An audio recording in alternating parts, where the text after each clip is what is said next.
இப்போ பார்க்க வேண்டிய காரியம் என்ன அப்படின்னா,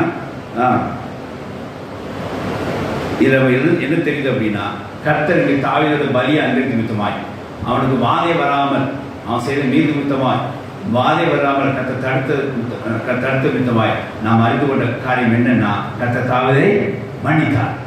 அவனோட பாவம் அங்கே மூடப்பட்டது, அவனோட மீது அங்கே மன்னிக்கப்பட்டது, அவனோட அக்கிரமம் அங்கே எண்ணாமது. அதே போல இந்த வருஷத்துல நாம் நிறைய பாவங்கள் செய்திருக்கலாம், மீது உட்பட்டிருக்கலாம், கர்த்தரை வழி விட்டு விலகி போயிருக்கலாம்.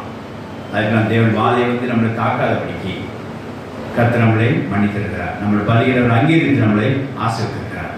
அப்படியாக மூணாவது காரியமாக நாம் செய்த பாவ நிமித்தம் வாதை நம்ம தாக்காதபடிக்கு, நம்ம பலியை அங்கீகரிக்காமல் தேவன் விடாதபடிக்கு நம்ம பலியை அங்கீகரித்து தேவன் நம்மளை பாதுகாத்து மன்னிப்பு அருளாங்கிறதை நாம் உணர்ந்து கொண்டிருக்கிறோம். அதுக்காக தேவன் நன்றி செலுத்துவோம். ஹல்லேலூயா.